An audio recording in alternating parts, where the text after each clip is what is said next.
요즘 유행하는 인터넷 용어 중에 고인물이라는 단어가 있습니다. 고인물 하면 흔히 흐르지 않는 물을 떠오르게 됩니다. 이 인터넷상에 쓰여지는 이 고인물, 이 단어도 비슷한 뜻으로 쓰여지고 있습니다. 그 뜻은 이렇습니다. 오래되어 활력이 없고 정체되거나 아예 쇠퇴되는 상태, 또는 그러한 집단에 속한 사람, 즉 한 분야의 최고의 경지에 올랐지만 사람들에게 좋은 영향력을 끼치는 것이 아니라 불편함을 주는 사람, 더 이상 의욕 없이 자신의 일을 행하는 사람들을 일컫는 용어입니다. 여러분은 고인물입니까? 아니면 흐르는 물입니까? 신앙생활을 오래 하다 보면 여전히 나는 예수님의 사랑을 세상 사람들에게 흘러내야 되는데 그렇지 않고 활력 없이 또 정체되어서 그렇게 살아가고 있을 때도 많이 있습니다. 내가 과연 흐르는 물의 가운데 있는지 또 내가 고여있는 물에 있는지 우리는 다시금 생각해 보아야 합니다. 오랫동안 신앙생활을 하고 있거나 또 교회 다닌 지 수년이 되었다는 것, 이것은 참으로 복된 일입니다. 왜냐하면 그만큼 다른 사람들보다 예수님을 일찍 만났고 그리고 구원의 그 기쁨을 누리면서 살아왔기 때문이죠. 그런데 이 처음 구원의 기쁨, 또 이 하나님을 만난, 또 하나님의 자녀가 된 바로 그 기쁨을 잃지 않고 날마다 그렇게 살아가면 너무나 좋은데 이 신앙생활 또 시간이 지남에 따라서 고인물이 될 때가 참으로 많이 있습니다. 이 고인물은 하나님의 뜻이 아닙니다. 하나님은 우리가 고인물로 살아가기를 원치 않으십니다. 활력 없이 쇠퇴되기를 원하지 않으십니다. 하나님은 우리가 고인물이 아니라 여전히 그 사랑과 은혜를 흘러보내는 그러한 흐르는 물로 살아가기를 원하십니다. 오늘 말씀 가운데 예수님께서 우리에게 이렇게 말씀하십니다. 너희는 세상의 소금이요 너희는 세상의 빛이다. 이렇게 말씀하고 있습니다. 이 마태복음 5장의 말씀은 우리가 너무나 잘 알고 있는 말씀입니다. 너무나 즐겨 들었고 그리고 본 말씀입니다. 예수님께서 갈릴리 호수와 그 일대에서 많은 사역들을 행하셨습니다. 예수님께서는 이 갈릴리에서 병든 자를 치유해 주셨고 그리고 귀신 들린 자를 고쳐 주셨습니다. 그러한 예수님을 많은 사람들이 따랐습니다. 예수님께서는 그 따르는 무리를 보시고 그들을 데리고 산으로 올라가셨습니다. 그리고 오늘 그들에게 하나님의 말씀을 전하고 있습니다. 하나님의 백성, 예수님의 제자가 이 땅 가운데 어떻게 살아가야 하는지에 대해서 예수님께서 분명하게 말씀을 하고 있습니다. 오늘 이 말씀은 오늘 우리에게 전하시는 또한 하나님의 음성입니다. 이 오늘 말씀을 통하여서 하나님의 백성, 예수님의 제자가 이 땅 가운데 어떻게 살아가야 되는지에 대해서 다시 한번 묵상하시고 또한 결단하는 시간 되시기를 바랍니다. 예수님은 먼저 이렇게 말씀하십니다. 너희는 세상의 소금이라. 13절 말씀 같이 읽어보겠습니다. 너희는 세상의 소금이니 소금이 만일 그 맛을 잃으면 무엇으로 짜게 하리요? 후에는 아무 쓸데없어 다만 밖에 버려져 사람에게 밟힐 뿐이니라. 아멘. 우리에게 소금이라고 말씀하고 있습니다. 예수님께서는 설교할 때마다 이 주변에 보이는 것들 또한 실제로 사용하는 것들을 예로 들면서 설교하셨습니다. 그래서 사람들은 예수님의 말씀을 들으면서 쉽게 이해를 할 수 있었습니다. 당시 소금은 쉽게 구할 수 있었습니다. 너무나 흔했습니다. 이 헬몬산에서부터 물이 흘러내립니다. 그 물이 첫 번째 모이는 곳이 이 갈릴리 호수입니다. 이 갈릴리 호수의 물에는 약간의 염분이 포함되어 있습니다. 그리고 이 갈릴리 호수에서 다시금 밑으로 흐르는 물은 어디로 연결됩니까? 사해로 연결됩니다. 더 이상 흐르지 않는 이 사해의 염분은 33%나 됩니다. 무슨 말이냐면 소금이 많다라는 말입니다. 사해에 가 보시면 많은 소금들을 볼 수가 있습니다. 심지어 소금으로 이루어진 큰 기둥도 볼 수 있습니다. 그래서 당시 사람들에게 이 소금은 흔하였고, 그리고 이 소금이 어떻게 쓰여지는지도 사람들은 잘 알고 있었습니다. 갈릴리 호수에서 물고기를 잡은 후에 사람들은 소금을 이용하여서 이 물고기를 썩지 않게 하였습니다. 그리고 또한 물고기를 구울 때 사람들은 이 소금을 사용하였습니다. 그런데 사람들이 이 소금이 너무 흔하다 보니까 쓰고 밖에 놔둡니다. 그러면 이 소금이 햇빛을 보게 되고 바람을 맞음을 통해서 그 소금의 맛을 잃고 말게 됩니다. 결국 그 짠맛이 없어지게 되는 거죠. 그러면 사람은 그 소금을 다시 버립니다. 또한 갈릴리 호수에서 고기를 잡은 후에 그물을 손질합니다. 말리고 나면 약간의 소금이 묻어 있습니다. 어부들은 그 소금을 털어냅니다. 그리고 발로 밟습니다. 그렇게 소금은 더 이상 가치가 없어져 버리는 겁니다. 그래서 맛을 잃은 소금, 또한 땅에 버려진 소금은 아무 가치도 없고 쓸모도 없다는 사실을 사람들은 너무나 잘 알고 있었습니다. 지금 예수님께서 그들에게 너희는 세상의 소금이다 라고 말씀하실 때 금방 사람들은 그 소금의 의미를 잘 이해할 수 있었습니다. 우리 역시도 소금의 역할을 너무나 잘 알고 있습니다. 요리를 할 때 꼭 쓰는 것이 소금입니다. 요리를 해 보셨더라면 이 뭔가 부족하다 싶을 때 소금을 조금 넣으면 정말 맛이 멋지게 변하는 것을 알 수 있습니다. 전혀 다르게 섞여 있는 그 내용물들이 하나가 되는 힘이 이 소금 안에 있습니다. 또한 우리도 음식을 보관할 때 이 소금을 참으로 많이 사용을 합니다. 그래서 지금 또 어디 소금이 좋다 하면 우리는 전라도까지 달려가서 그 좋은 소금을 사오기도 합니다. 그런데 이렇게 중요한 소금이 맛을 잃으면 어떻게 됩니까? 아무 쓸데 없어 발에 밟히게 되는 것입니다. 짠맛을 내는 것이 이 소금의 역할입니다. 그 역할을 하지 않게 된다면 더 이상 소금은 소금이라고 불릴 수가 없는 겁니다. 전라도까지 가서 아무리 좋은 소금을 사왔다 할지라도 결국 그 소금은 버려질 수밖에 없습니다. 마찬가지입니다. 이 소금이 짠맛을 내야 하듯이 우리도 하나님의 백성으로서 예수님의 제자로서 이 땅 가운데 맛을 내야 합니다. 바로 우리에게도 역할이 있다라는 사실입니다. 그 모습을 나타내지 않는다면 우리도 아무 쓸모가 없어지는 겁니다. 교회 다니는 시간이 길어질수록 또 오랫동안 신앙생활을 하면 할수록 우리는 고인물이 될 때가 있습니다. 내가 누구인지를 잊고 살아갈 때가 참으로 많이 있습니다. 나는 누구입니까? 여러분, 나 자신은 누구입니까? 우리는 하나님의 백성입니다. 하나님이 나의 아버지 되십니다. 주님과 함께 이 땅을 살아가는 예수님의 제자가 바로 나입니다.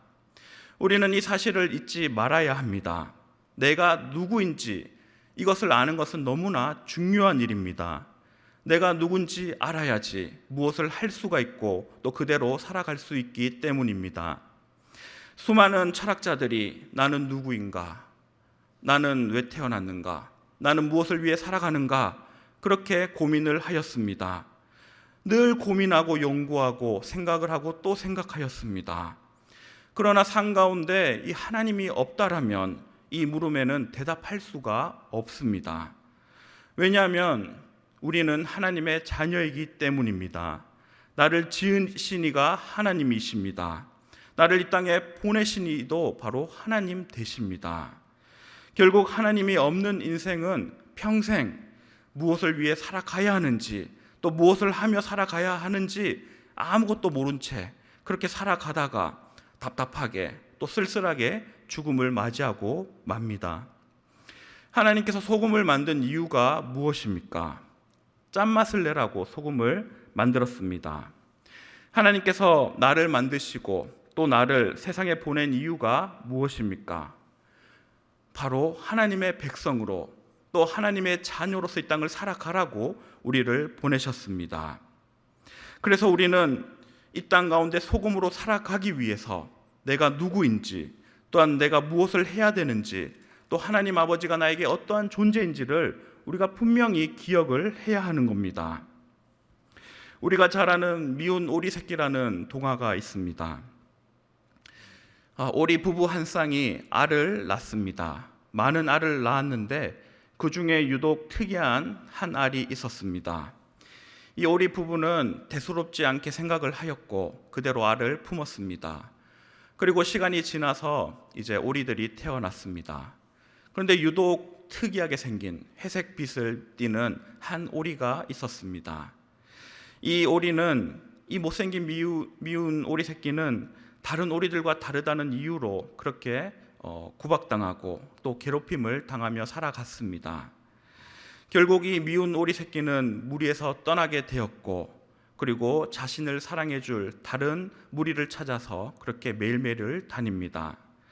그렇게 정처 없이 계속 떠돌아 다니다가 어느 날 강가에서 자신의 모습을 보게 됩니다. 그 강가에 비친 모습은 못생긴 못난 오리의 모습이 아니라 너무나 아름다운 백조의 모습이 보였습니다. 그때 이 미운 오리 새끼는 그제서야 알게 됩니다.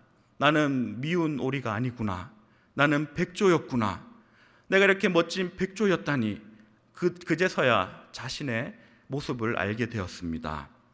그렇게 아름다운 백조는 아름다운 모습으로 살아가고 또한 백조의 모습에서 그렇게 행복하게 살아갔습니다.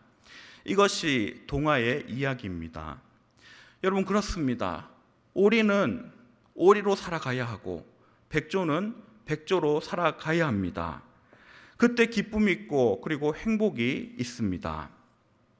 성도 여러분, 내가 누구인지 아는 것, 이것은 참으로 중요한 문제입니다. 우리는 하나님의 백성입니다.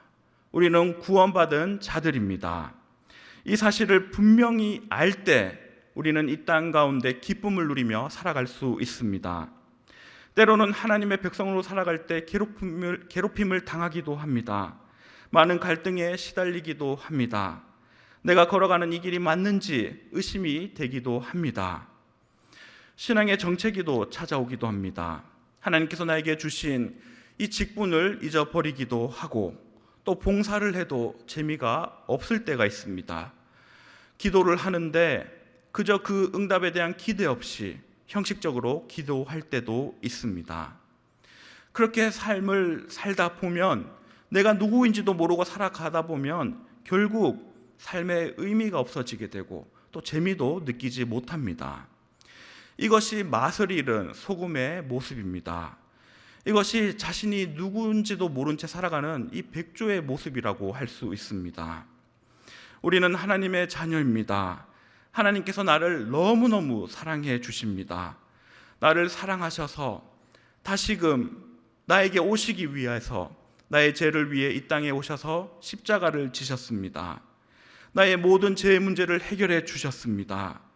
그리고 우리가 다시금 하나님께로 나갈 수 있게 되었고 또 하나님이 우리와 함께하게 되었습니다.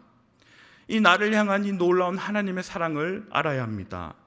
이 큰 사랑, 또 내가 하나님의 자녀로 살아가는 것, 이것이 얼마나 큰 기쁨인지를 우리가 다시금 깨달을 수 있어야 합니다.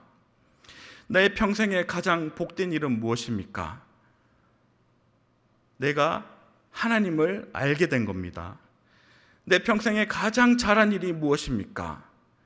하나님의 자녀로 살아가는 일인 줄 믿습니다. 우리는 세상의 소금입니다. 내가 있어야 할 곳, 또 내가 걸어가야 할 그곳이 어딘지 우리는 분명히 알고 나아가야 합니다.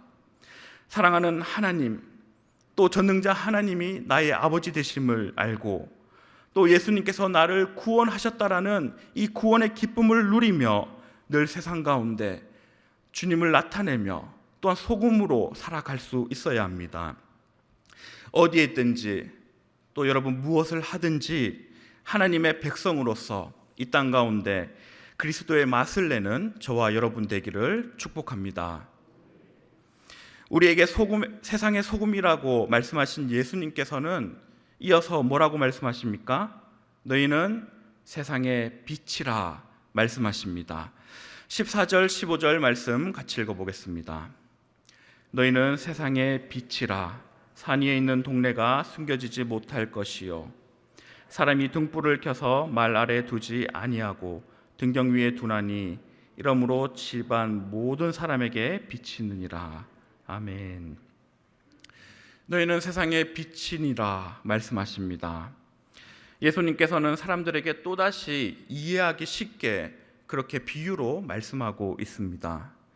현재 예수님께서 설교하고 있는 곳은 이 갈릴리 호숫가 위쪽 언덕입니다. 이 언덕 위에서 북쪽에 있습니다. 이 언덕 위에서 이 호숫가 쪽으로 딱 쳐다보면 바로 디베랴 마을이 보입니다. 학자들은 지금 이 예수님의 말씀이 선포되어져 있는 시간을 저녁쯤으로 말들을 합니다. 즉 이제 저녁이 되고 해가 질 때쯤 예수님께서 앞에 보이는 마을을 바라보면서 너희는 빛이다 그렇게 말씀을 하고 있는 겁니다. 얘들아 저 앞에 저 마을의 빛을 보거라. 마을에 빛이 있으니 마을이 숨겨지지 않는구나. 이와 같이 너희들도 세상의 빛이다. 빛은 숨기지 못하고 모든 사람에게 비춰야 하느니라. 지금 그렇게 사람들에게 말씀을 하고 있습니다. 여러분 우주에서 찍은 지구의 밤 사진 봤습니까? 한 번쯤 보았을 겁니다. 캄캄한 어둠 속에서 이 밤에 이 지구를 찍은 사진을 보고 있으면 너무나 많은 빛들이 보입니다. 이 빛은 어둠을 뚫고 주변을 비추게 되어 있습니다. 우리의 삶이 이와 같아야 한다라고 말씀하고 있습니다. 우리는 세상의 빛입니다. 어두운 세상 가운데 밝은 빛을 비출 수 있어야 합니다. 어둡고 죄악으로 가득한 이 세상을 밝게 비추는 빛, 바로 어디로 가야 할지 모르는 사람들을 바른 길로 인도하는 빛, 바로 그 빛이 우리가 되어야 합니다. 그런데 죄인인 우리가 어떻게 빛을 밝히 비출 수 있겠습니까? 우리 스스로는 빛을 밝힐 수 없습니다. 그러나 예수님의 빛이 우리에게 임하면, 예수님의 빛이 우리에게 비추게 된다라면 우리는 예수님을 통하여 다시금 세상의 빛을 밝힐 수가 있습니다. 달은 스스로 빛을 내지 못합니다. 그러나 태양이 달을 비추면 그 빛을 통하여 달도 빛나게 되는 거죠.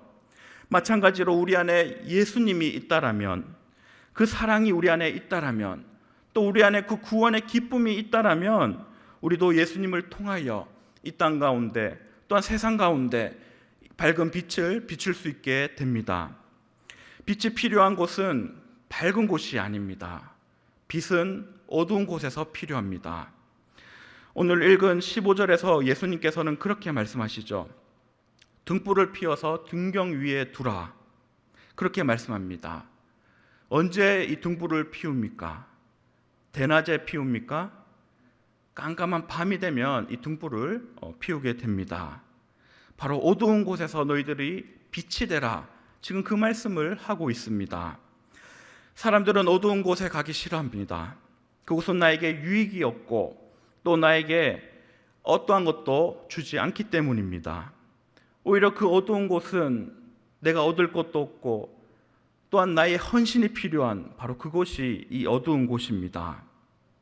그런데 예수님께서는 우리를 향해 그 어둠으로 나가서 그 세상에서 빛을 비추라 그렇게 말씀하고 있습니다. 모든 사람들이 싫어하는 곳, 그리고 전혀 마음을 두지 않는 이 어둠을 멀리하게 되면 결국 그 어두운 가운데서는 빛이 날 수가 없습니다. 우리 주변에는 아직도 이 빛이 필요한 곳이 너무나 많이 있습니다. 아직도 교회 가자라는 말을 들어보지 못한 자들도 있습니다. 소외되고 쓸쓸히 지내는 자들도 너무나 많이 있습니다. 그곳에 하나님의 백성인 우리가 들어가야 합니다. 예수님의 제자가 어두운 가운데 들어가야지만 예수님의 밝은 빛이 우리를 통하여 그곳에 비출 수 있기 때문입니다. 우리 교회는 위드 봉사단이 있습니다. 봉사가 시작된 지 어느덧 15년이 지나고 있습니다. 이제 남구 지역에 많은 소문이 났고 또 구청에서도 연락이 오고 또한 복지관에서도 서로 연락이 옵니다. 지난주에는 남구 복지관에서 연락이 왔습니다. 우리 교회 도시락을 전한다는 이야기를 들었다고 합니다. 그러면서 도시락이 몇 가정에 들어갑니까? 이렇게 물어봤습니다. 제가 130가정에 들어갑니다. 이렇게 답을 하였더니 이 전화를 거신 분이 깜짝 놀라면서 아니 어떻게 교회가 그렇게 많은 가정을 도울 수 있습니까? 그렇게 말을 했습니다. 사실 130가정에 매주 이 도시락을 전하는 일 결코 쉬운 일이 아닙니다. 큰 복지관도 사실 이 100개의 도시락이 넘기가 힘이 듭니다. 그것도 성도들의 헌금과 후원을 통해서 이 모든 일들을 행하고 있습니다. 여러분 너무나 감사한 일이죠. 위드 봉사를 해보신 분들은 아시겠지만 우리 주변에는 아직도 어두운 곳 그리고 여전히 힘들게 살아가고 있는 많은 소외된 자들이 있습니다. 요즘이야 복지가 잘 돼 있어서 많은 혜택을 누리지만 여전히 사람들은 일 외적으로 그 어두운 곳에 가기 싫어합니다. 일이 아니라면 그 사람들을 만나기 싫어합니다. 그럼에도 위드 봉사자들은 여전히 도시락을 사랑의 마음으로 전하고 있습니다. 심지어 본인의 사비를 털어서 문도 고쳐주고 오는 경우도 있습니다. 왜 그렇습니까? 예수님의 사랑이 내 안에 있기 때문입니다. 나를 비추시는 그 예수님의 그 빛을 이제는 다른 사람에게 전해주고 싶어서 그 일들을 기쁨으로 하고 있습니다. 내가 하나님의 자녀된 이 사실이 너무나 기쁘고 내가 먼저 구원받았다는 이 사실이 너무나 감격으로 나에게 다가와서 그렇게 도시락을 전하면서 손도 잡아줍니다. 한 주간 어떻게 지냈느냐 그렇게 안부도 묻습니다. 또한 하나님의 말씀을 전하면서 또한 기도도 해드립니다.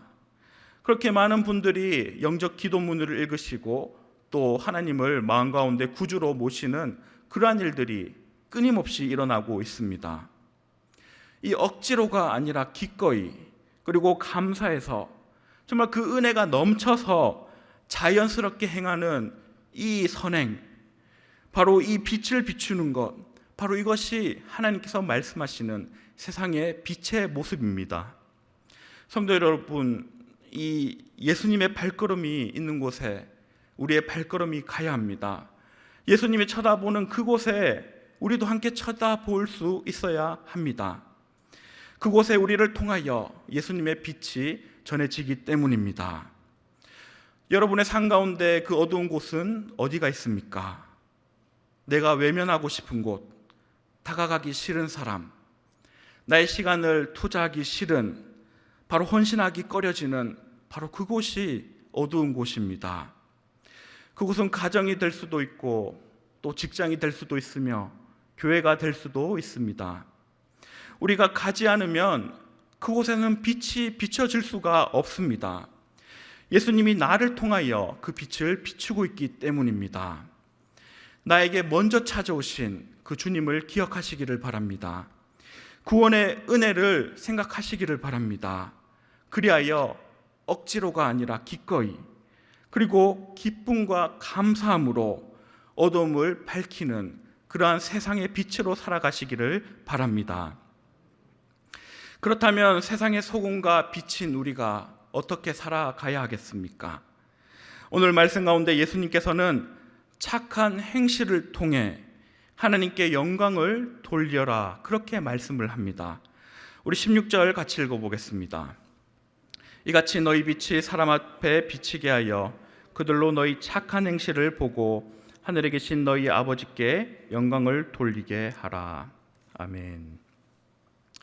소금과 빛으로 살아가는 삶, 그것은 착한 행실이다 그렇게 말씀을 하고 있습니다. 이 착한 행실이 무엇일까요? 이 원어적으로 살펴본다면 선한 일을 말합니다. 다른 사람들로부터 칭찬받을 만한 행동까지 포함하고 있습니다. 이 선한 일, 바로 하나님은 선하시기 때문에 우리에게 착한 행실, 이 선한 일을 하라고 말씀하고 있는 겁니다. 결국 이 착한 행실은 하나님을 닮아가는 삶이라고 말할 수 있습니다. 하나님을 닮아가는 모습은 거룩한 모습입니다. 하나님께서는 계속적으로 내가 거룩하니 너희도 거룩하라, 거룩한 백성으로 살아라 우리들에게 명하셨습니다. 레위기 19장 2절에는 너희는 거룩하라, 이는 나 여호와 너희 하나님이 거룩함이니라 말씀을 하십니다. 베드로전서 1장 15절 16절에는 오직 너희를 부르신 거룩한 이처럼 너희도 모든 행실에 거룩한 자가 되라. 거룩되었으되 내가 거룩하니 너희도 거룩할지어다 하셨느니라. 하나님께서 이렇게 말씀하십니다.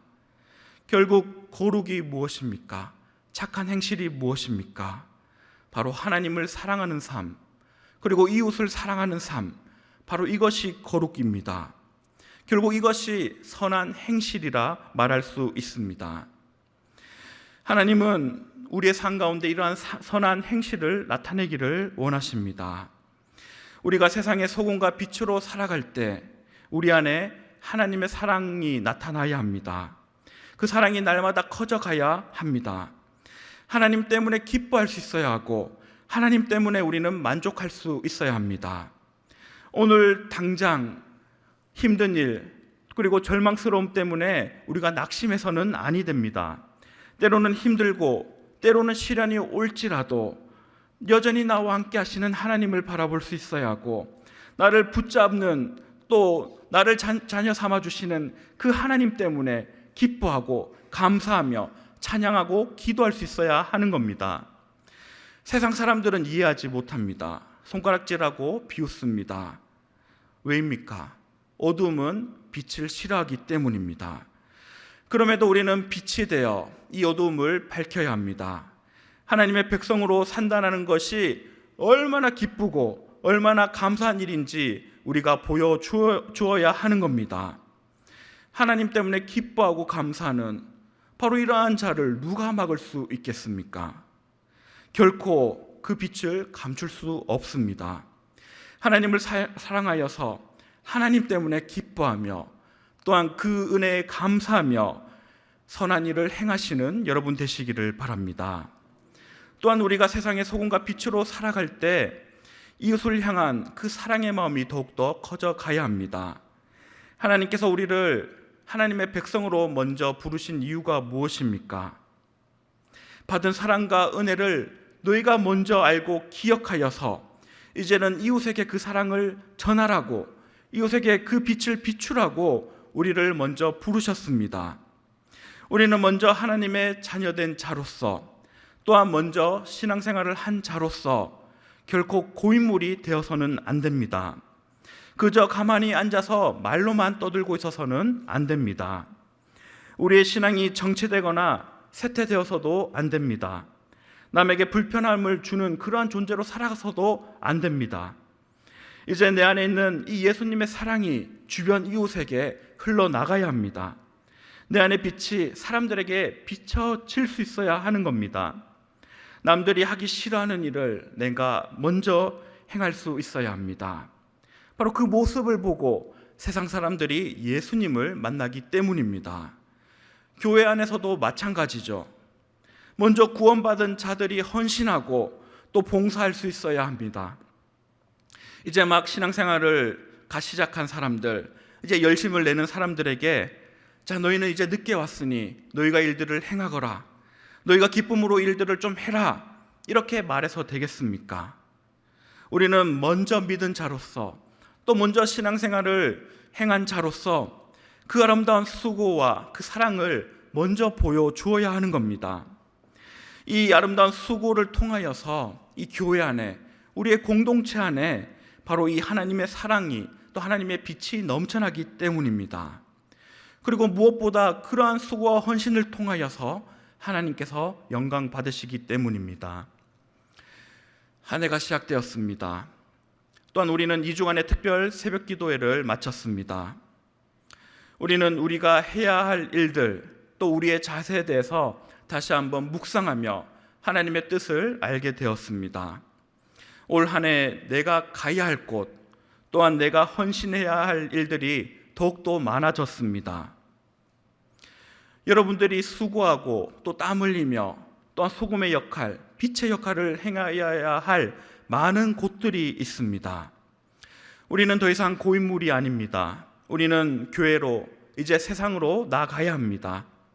세상의 소금과 빛으로 우리의 빛이 세상과 사람들에게 비춰질 수 있게 해야 합니다.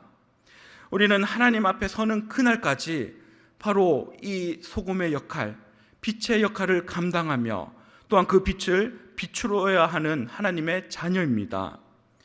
하나님 앞에 서는 그날까지 우리는 결코 멈출 수가 없습니다. 다시금 우리는 전진하며 달려나가야 합니다. 오늘 이 예수님의 말씀을 기억하시기를 바랍니다. 우리는 세상의 소금입니다. 소금이 그 맛을 잃으면 쓸데없고 버려집니다.